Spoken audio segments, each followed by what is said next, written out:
Hi all, welcome to SS channel. நான் இன்னைக்கு உங்ககிட்ட ஷேர் பண்ண போகிறது soya chunks biryani. Soya chunks biryani வீட்லயே சிம்பிளாக டேஸ்டியாக எப்படி பண்ணலான்றது தான் நான் இன்னைக்கு இந்த வீடியோவில் உங்ககிட்ட ஷேர் பண்ண போகிறேன். நீங்கள் வீடியோவை ஸ்டார்டிங்லேருந்து என் வரைக்கும் ஸ்கிப் பண்ணாமல் பாருங்கள். அப்போ தான் நான் ஃபாலோ பண்ணுற டிப்ஸ் அண்ட் ட்ரிக்ஸ் உங்களால் தெரிஞ்சிக்க முடியும். ஓகேங்க, இப்போது சோயா சங்க்ஸ் பிரியாணி எப்படி பண்ணலான்றதை பார்க்கலாம் வாங்க. நான் ஆல்ரெடி ஸ்டவ் ஆன் பண்ணிவிட்டு குக்கர் வச்சு அதில் தண்ணி ஊற்றிருக்கிறேன். வாட்டர் பார்த்திங்கன்னா 3 கிளாஸ் அளவுக்கு ஊற்றிருக்கிறேன்.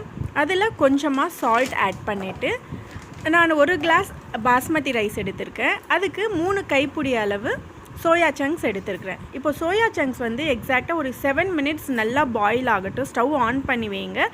இந்த சோயா சங்க்ஸ் நல்லா 7 மினிட்ஸ் எக்ஸாக்டாக 7 மினிட்ஸ் குக் ஆகிட்டோன்னே ஸ்டவ் ஆஃப் பண்ணிவிட்டு அதே வாட்டரில் அப்படியே ஒரு 7 மினிட்ஸ் விட்டுடுங்க.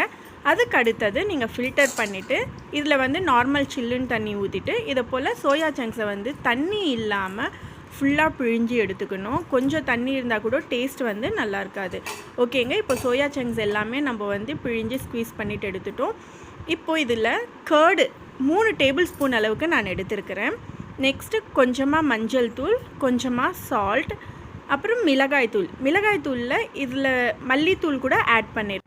1/2 டேபிள் ஸ்பூன் மிளகாய்த்தூள், 1/2 டேபிள் ஸ்பூன் மல்லித்தூள், 1/4 டேபிள் ஸ்பூன் அளவுக்கு கரம் மசாலா, இது எல்லாமே போட்டு நல்லா மிக்ஸ் பண்ணிவிட்டு ஒரு 15 மினிட்ஸ் அதை அப்படியே ஊற விடுங்க. நெக்ஸ்ட்டு 15 மினிட்ஸ் ஆகிட்டோடனே ஸ்டவ் ஆன் பண்ணிவிட்டு குக்கர் வச்சு அதில் 2 டேபிள் ஸ்பூன் அளவுக்கு நெய் விட்டுருக்கிறேன். நெக்ஸ்ட்டு 2 டேபிள் ஸ்பூன் அளவுக்கு எண்ணெய். நெய்யும் நம்ம ஆட் பண்ணால் டேஸ்ட்டு வந்து நல்லாயிருக்கும், அதனால தான் நெய் ஆட் பண்ணுறோம். நெய் இல்லைன்னா நீங்கள் 4 டேபிள் ஸ்பூன்ஸ் அளவுக்கு ஆயில் ஆட் பண்ணிக்கோங்க.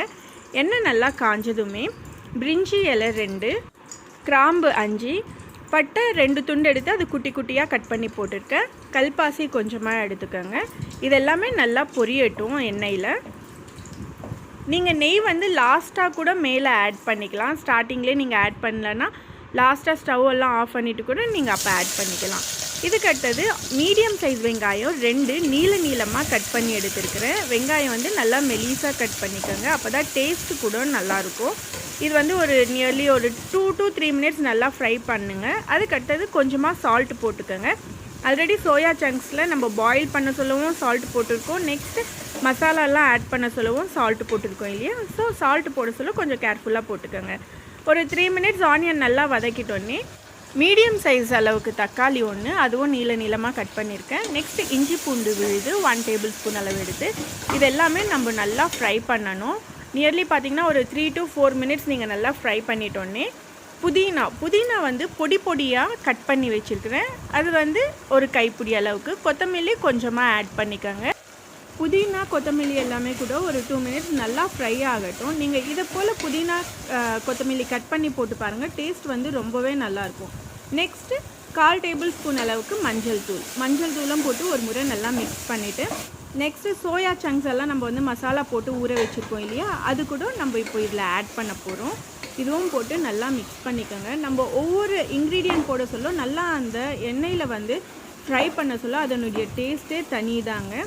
இதுக்கு அடுத்தது நெக்ஸ்ட்டு வெறும் மிளகாய் தூளுங்க. இது வந்து 1/2 டேபிள் ஸ்பூன் அளவுக்கு ஆட் பண்ணியிருக்கேன். இதில் மல்லித்தூள் இதெல்லாமே எதுவுமே சேர்க்கலை. மிளகாய் தூள் வந்து இப்போது ரைஸ்க்கு ஏற்றது தான் நான் ஆட் பண்ணியிருக்கேன். சப்போஸ் உங்களுக்கு காரம் ஜாஸ்தி வேணும்னாலோ இல்லை கட்டி கம்மியாக சாப்பிட்றா போல் இருந்தாலும் நீங்கள் அதுக்கேற்றா போல் அட்ஜஸ்ட் பண்ணிக்கோங்க. இப்போ இதெல்லாமே பார்த்தீங்கன்னா நியர்லி ஒரு 7 மினிட்ஸ் நல்லா மீடியம் ஃப்ளேமில் வச்சு குக் பண்ணிவிட்டு இப்போது அரை மணி நேரம் ஊற வச்சுருக்கிற பாஸ்மதி ரைஸ் வந்து இதில் போட்டு நல்லா மிக்ஸ் பண்ணிவிட்டு ஒரு 2 மினிட்ஸ் அப்படியே நம்ம மீடியம் ஃப்ளேமில் வச்சு குக் பண்ணணும். இப்போ 2 மினிட்ஸ் ஆயிடுச்சுங்க. நான் எந்த கிளாஸில் வந்து பாஸ்மதி ரைஸ் எடுத்துருக்கேன்னா அதே கிளாஸ் அளவுக்கு 2 கிளாஸ் அளவுக்கு தண்ணி எடுத்துருக்கிறேன். நம்ம ரைஸ் வந்து ஊற வச்சுருப்போம் இல்லைங்களா, அந்த வாட்டரே நீங்கள் ஆட் பண்ணிக்கோங்க. எக்ஸ்ட்ரா வேணும்னா நீங்கள் மறுபடியும் ஆட் பண்ணிக்கலாம். So 1:2 ratio. இப்போ தண்ணி எல்லாமே ஊற்றிட்டு ஒரு முறை மிக்ஸ் பண்ணிக்கலாம். மிக்ஸ் பண்ணிட்டோன்னே ஒரு 5 மினிட்ஸில் நல்லா கொதி வருங்க. கொதி வந்தவுடனே மறுபடியும் இன்னொரு முறை மிக்ஸ் பண்ணிவிட்டு அதுக்கு அடுத்தது தான் நம்ம வந்து குக்கர் வைக்க போகிறோம்.